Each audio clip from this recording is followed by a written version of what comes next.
Hello friends, welcome to my channel. ఈరోజు మనం ఈ వీడియోలో మెగా డిఎస్సికి సంబంధించిన ముఖ్యమైన మరియు ఇంపార్టెంట్ అప్డేట్స్ గురించి అయితే మాట్లాడుకుందామండి.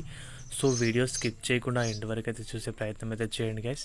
మన ఛానల్కి ఎవరైనా కొత్తగా వచ్చుంటే మాత్రం సబ్స్క్రైబ్ అయితే చేసుకోండి. సో ఇలాంటి అప్డేట్స్ అనేవి మన ఛానల్లో అందుబాటులో ఉంటాయి. మ్యాటర్లోకి వస్తే కనుక మెగా డిఎస్సికి సంబంధించి రీసెంట్గా జరుగుతున్న యాక్టివిటీస్ గురించి అయితే అందరికీ తెలిసే ఉంటుంది.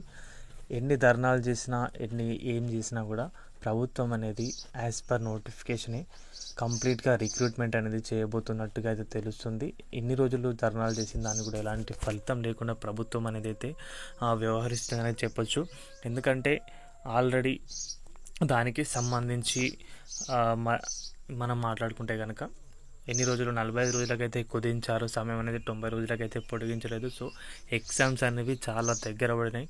అభ్యర్థులందరూ కూడా ఎప్పుడైతే నోటిఫికేషన్లో అనౌన్స్ అయితే చేశారో ఆ డేట్స్లో సంబంధించి పరీక్షలు అయితే ఉండబోతున్నాయి. కాబట్టి తప్పకుండా మంచిగా ప్రిపేర్ అవ్వడానికి అయితే ప్రయత్నం అయితే చేయండి. మేబీ ఇంకా దానికి సంబంధించి గడువు అయితే ఎక్స్టెండ్ అయితే కాకపోవచ్చు, చెప్పలేం. మరి అభ్యర్థులు ఎక్కువ సంఖ్యలో దానికి సంబంధించి వినతులు కానీ మెయిల్స్, ట్వీట్స్ విద్యాశాఖ మంత్రి గారికి చేసినప్పటికీ ఆయన వాటికి స్పందిస్తేనే దాంట్లో ఏదైనా మార్పులు చేర్పులు ఉండడానికి అవకాశం అయితే ఉంటుంది.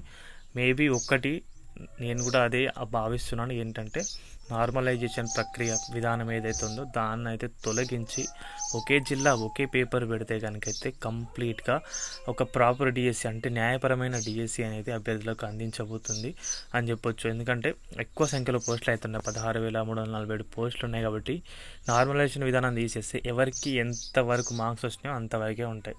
సో నార్మలైజేషన్ విధానం అంటే ఏంటంటే మంచి స్కోర్ అయినా వచ్చిన వారికి పేపర్ ఈజీ ఉందని చెప్పేసి దాంట్లో మార్క్స్ తీసివేయడం, నెగిటివ్ స్కోర్, యాడ్ స్కోర్, ఇలా చాలా విషయాలు అయితే ఉంటాయి కాబట్టి నార్మలైజేషన్ విధానం వల్ల.